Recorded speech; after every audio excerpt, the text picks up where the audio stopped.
Hi, this is Elise McMahon with ExpertVillage.com, and in this video series we're going to be talking about tooth care, dog tooth care.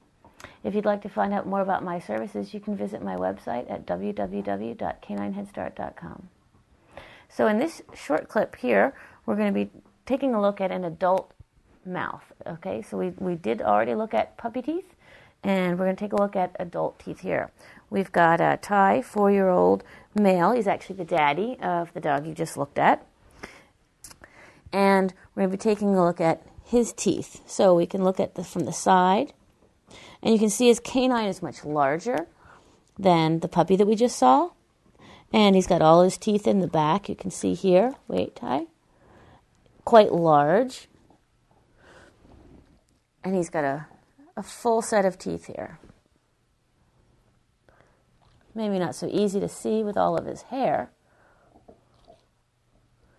But you can see his teeth going all the way back. In the back, what they have are carnassial teeth. Carnassial teeth are for shearing and grinding. These guys are carnivores.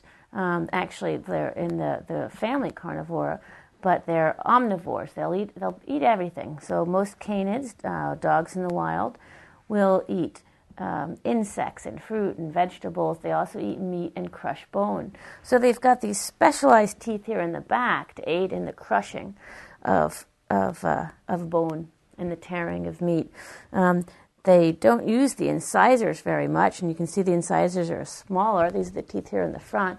And the incisors are smaller because they don't then, say, a horse or a cow, which use their incisors to pick grass, and so they use those teeth more than they would the back ones.